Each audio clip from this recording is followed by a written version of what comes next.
పెళ్ళైనా పండగైనా వేడుక ఏదైనా పట్టు చీరల ప్రత్యేక వేదిక వారాహి సిల్క్స్. అక్క వివాహాలు జాప్యత కనుకుంటే అంటే ఆలస్యం అయితే కనుక ఖచ్చితంగా చాలా పవర్ఫుల్గా ఇంకా చేసిన వెంటనే వివాహం కుదరటం అనేది జరుగుతుంది. అదే ఆంజనేయుడికి సంబంధించి మీరు పరిచయం చేసిన వాలం పూజ కదా, చాలా పవర్ఫుల్గా చాలా మంది క్లయింట్స్కి ఇచ్చి ఉన్నారు. మీరు ఇచ్చిన వాళ్ళందరికీ సక్సెస్ అయ్యి కదా? అందరికీ సక్సెస్ అవుతుంది. తెలియని వాళ్ళు ఉన్నారు మన సబ్స్క్రైబర్స్లో, ఒకసారి చెప్తారు. తప్పకుండా చెప్తాను. అయితే ఆంజనేయ స్వామి వాలం పూజ మన అందరికీ తెలిసిన విషయమే. మా చిన్నప్పుడు ఏంటి అని అంటే మా అమ్మ హనుమాన్ చాలీసా చదువుతూ ఒక్కొక్క బొట్టు పెట్టుకుంటూ వెళ్ళేది 43 days. ఇది 43 days చేయాల్సిన 43 days. ఎలా ఒక్కసారి అందరూ ఏం చేస్తారు అని అంటే గంధం పెట్టి కుంకుమ పెట్టేస్తారు అనమాట. కానీ ఇక్కడ మనకు కావాల్సింది ఏంటి అని అంటే వైఫ్ అండ్ హస్బెండ్కి సంబంధించినప్పుడు కుజుడి దోషం ఉంది, కుజ దోషం ఉంది అనో, లేకపోతే అవాంతరాలు ఎందుకు వస్తున్నాయో తెలియక ఒక్కొక్కసారి కేతు వల్ల కూడా పెళ్లి లాగుతూ ఉంటాయి అనమాట. అలాంటివి ఏమన్నా ఉన్నాయి అని అనుకుంటే కనుక రాహు దోషం, కేతు దోషం, కుజుడిది ఇలాంటివన్నీ కూడా తొలగిపోవాలి అని అంటే ఇప్పుడు నేను చెప్తున్న పూజ ఖచ్చితంగా చేయాలి. ఓకే. అయితే జనరల్గా అందరం 41 days చేస్తాం కానీ ఇది 43 days చేయాలి. ఓకే. ఖచ్చితంగా సింధూరం ఎక్కువ మోతాదులో తెచ్చుకోండి, గంధం కూడా ఎక్కువ మోతాదులో తెచ్చుకోండి. అయితే ఇక్కడ విశేషంగా మనకి కావాల్సింది ఏంటి అని అంటే రాముల వారిని ఆలింగనం చేసుకొని ఉంటారనమాట ఆంజనేయ స్వామి. అవును, కౌగిలించుకుంటారు. అమ్మవారిని చూసి వచ్చి ఇదిగోండి అని చెప్పి గుర్తుగా ఇచ్చినప్పుడు అసలు ఇచ్చినప్పుడు రాముల వారు ఏం చేయాలో కూడా అర్థం కాదు ఆయనకి. ఏం చేయాలో తెలియక నా దగ్గర ఇంతకు మించి నీకు ఇవ్వగలిగింది ఏది లేదు అని చెప్పి ఆలింగనం చేసుకుంటారు అనమాట. అవును, ఒక్కసారి గుర్తొచ్చేస్తుంది ఆ ఘట్టం. అంటే రాముల వారు అసలు ఎలా కళ్ళు మూసుకుంటారో తెలుసా, తన్మయత్వంతో ఉంటారు ఆ చిత్రపటంలో మీరు చూస్తే గనక. అంతకు మించి ఇంకేం కావాలి ఆయనకి, ఆయన ఆలింగనం ఇంకా అంతకు మించి ఇంకేం లేదు అసలు, దానికంటే అనంతమైంది ఇంకేం లేదు.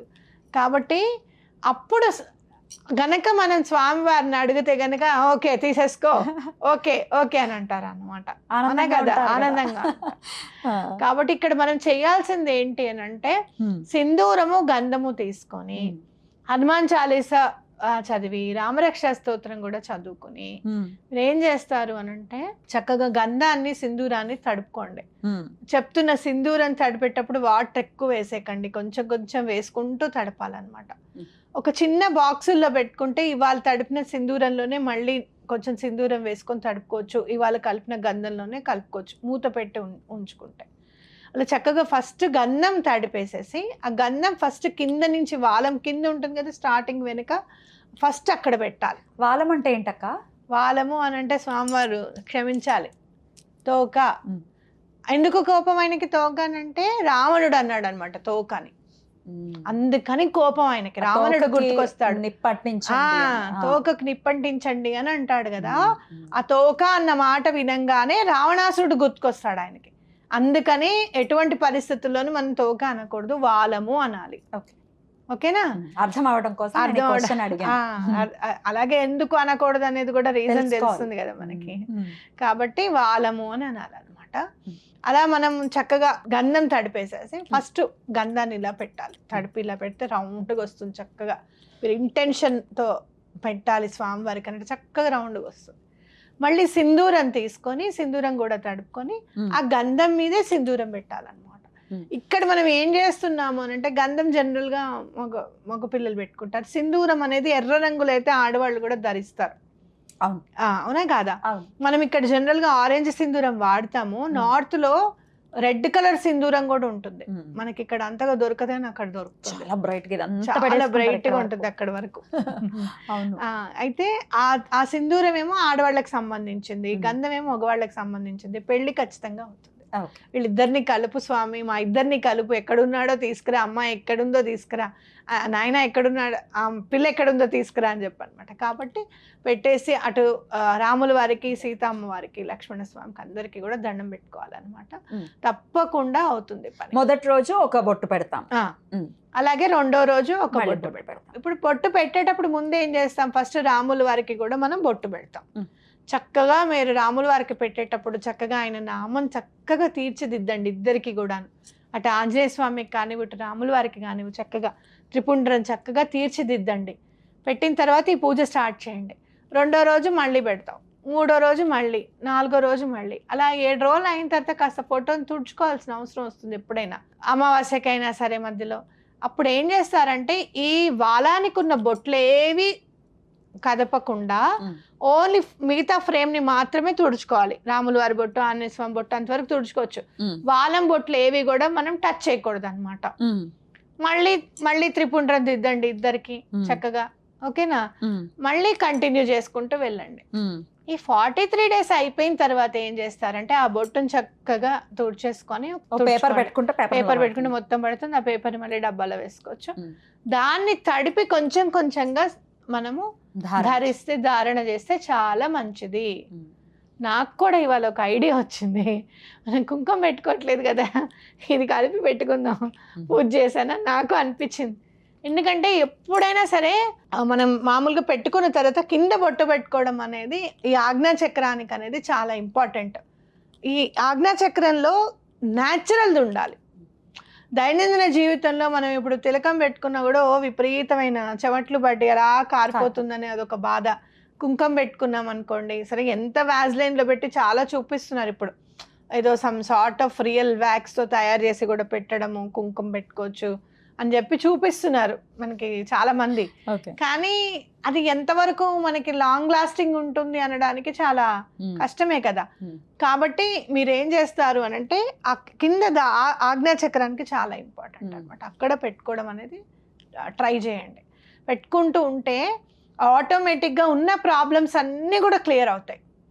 మెయిన్ ఆజ్ఞాచక్రం వల్ల బ్లాకేజ్ ఉంటే ఏంటి అని అంటే మన డెస్టినీ అనేది మనకి తొందరగా మంచి జరగడానికి అవకాశం ఉండకపోవడము, ఫైనాన్షియల్ ప్రాబ్లమ్స్ రావడము, కోపం తొందరగా రావడము, మనం నమ్మిన వాళ్ళే మనల్ని మోసం చేయడం అనేది జరుగుతుంటుంది అనమాట. ఎప్పుడైతే ఈ ఆజ్ఞాచక్రానికి ఎప్పుడు, అందుకనే బొట్టు పెట్టుకోండి, కుంకుమ పెట్టుకోండి, న్యాచురల్ థింగ్స్ అక్కడ అందించండి అని ఎందుకంటారంటే న్యాచురల్గా జరగాల్సినవన్నీ కూడా నేచురల్గా జరిగిపోతాయి కాబట్టి పెట్టుకోమంటారు. కాబట్టి తప్పకుండా ఆ పని చేయండి. ఈ వాలం పూజ చేసేసిన తర్వాత ఎన్ని రోజులకి పెళ్లిళ్ళు సెట్ అవ్వటం మీరు చూసారక్క? ఫస్ట్ నా క్లయింట్కి నేను చెప్పినప్పుడు 13వ రోజు ఆ అమ్మాయికి సంబంధం కుదిరిపోయింది. అయితే ఆ అమ్మాయి కాల్ చేసి చెయ్యాలా, మిగతా అన్ని కంటిన్యూ చేయాలా అంటే చెయ్యాలి అని చెప్పాను నేను. అన్ని రోజులు నాన్ వెజ్ తినకుండా ఉండాలా అని వాళ్ళు అడిగితే నాకు బాధ అనిపించింది. ఉండాలి తప్పకుండా, స్వామి అంత తొందరగా చేసినప్పుడు తప్పకుండా ఉండాలి అని చెప్పడం జరిగింది. ఎందుకు అనంటే జీవాన్ని మనం ఎక్కడైతే మనం స్ట్రాంగ్గా చేసుకొని ఎక్కడైతే మనం ఆపుతామో, డిసిప్లైన్డ్గా ఉంచుతామో, భగవంతుడు అక్కడ డిసిప్లైన్ ఎక్కడ ఉంటే అక్కడ నిల్చుంటాడు అనేది మనకి తెలుసుకోవాలి మనము. ఇంకోటి, ఆంజనేయ స్వామిని పూజిస్తే శని భగవానుడు ఎందుకు పద్మిని మంచి చేస్తాడు చెప్పు? శని భగవానుడికి బుద్ధి చెప్తాడు ఆంజనేయుడు కూడా. ఇంకోటి ఎందుకంటే డిసిప్లిన్ అంటే ఇష్టం శని భగవానుడికి. ఆంజనేయ స్వామి పూజ చేసినప్పుడు ఇంకొకటి గుర్తు పెట్టుకోవాల్సింది ఏంటంటే, వాళ్ళు 9ంటికి చేస్తే మళ్ళీ రేపు కూడా 9ంటికే పెట్టాలా చెయ్యాలి. వాళ్ళు నువ్వు గుడికి వెళ్ళావు, ఎన్నింటికి వెళ్ళావు? పొద్దున్న 9:15కి వెళ్ళావు. రేపు కూడా 9:15కి వెళ్ళు. ఓకే, కంటిన్యూగా వెళ్ళాలనుకుంటే కరెక్ట్గా మెయింటైన్ చేసావు అనుకో టైము, ఆటోమేటిక్గా పనులు అయిపోతాయి. అయినట హనుమాన్ చాలీసా చదువుతూ ఉంటే రాముల వారి దగ్గరికి వెళ్ళావు, అమ్మవారిని తీసుకొని వచ్చావు, అన్నీ మనం అవన్నీ కూడా చదువుతూ ఉంటాం కదా, అబ్బా ఎప్పుడు చదువుతుందో మళ్ళీ అని వినడానికి ఆ టైంకి అక్కడ వస్తారు ఆయన. అర్థమైందని ఇంకో ఆ టైం మెయింటెనెన్స్ అంటే అందుకే చెయ్యాలన్నమాట. ఆ టైం మెయింటైన్ చేసుకుంటూ వెళ్తే ఖచ్చితంగా పని అవుతుంది. అందుకే టైం ఎక్కడ మెయింటైన్ చేస్తే శని భగవానుడు అక్కడ మంచి రిజల్ట్స్ ఇస్తాడు, హ్యాపీ అయిపోతాడు.